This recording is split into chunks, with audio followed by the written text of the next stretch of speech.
चंदन one एक विशालकाय जंगल था। जंगल में सभी प्रकार के जानवर रहते थे। जंगल में मोती नाम का एक हाथी भी रहता था। मोती हाथी का शरीर काफी बड़ा था। एक बार चंदन वन में दूसरे वन से घूमते घूमते एक सियार आया। सियार ने जब मोती हाथी को देखा तब उसे देखकर सियार के मुंह में पानी आने लगा। सियार हाथी को खाने के बारे में सोचने लगा और मन ही मन सियार का शिकार करने की योजना बनाने लगा। सियार सोचने लगा कि यह हाथी बहुत बड़ा है, अगर मैं इसका शिकार कर लूं तब मुझे कई दिनों तक भोजन की तलाश में भटकना नहीं पड़ेगा। ऐसा सोचकर सियार हाथी के पास गया और उससे बोला, हाथी दादा, हमारे जंगल में कोई राजा नहीं है।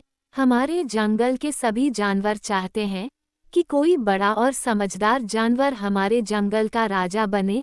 आप बड़े और समझदार दोनों हैं, क्या आप हमारे जंगल का राजा बनना पसंद करोगे?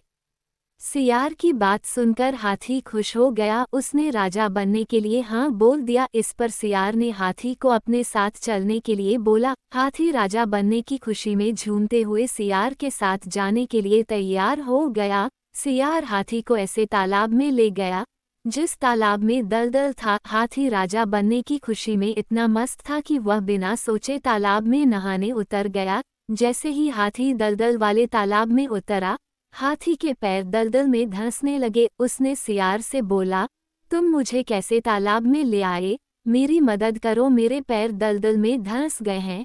हाथी की बात सुनकर सियार जोर जोर से हंसने लगा और हाथी से बोला, मैं तुम्हारा शिकार करना चाहता था, इसलिए मैंने तुमसे राजा बनने की बात का झूठ बोली। अब तुम दलदल में फंसकर मर जाओगे और मैं तुमको अपना भोजन बनाऊंगा।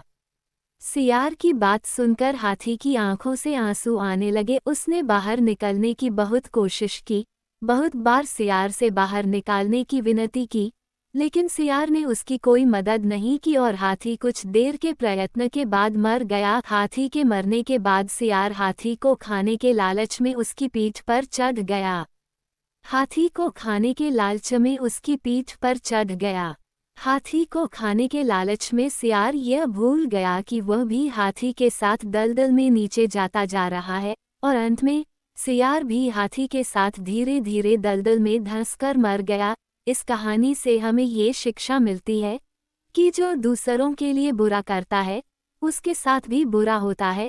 इसलिए हमें जीवन में कभी भी किसी के साथ बुरा नहीं करना चाहिए। अगर हम किसी के लिए बुरा करते हैं तब हमें भी अपने साथ ऐसा होने के लिए तैयार रहना चाहिए, क्योंकि बुरे कर्म का फल हमेशा बुरा होता है। इसलिए किसी के साथ कभी बुरा ना करें। आपको हमारी ये कहानी कैसी लगी और आपने इससे क्या सीखा, हमें कमेंट करके जरूर बताएं।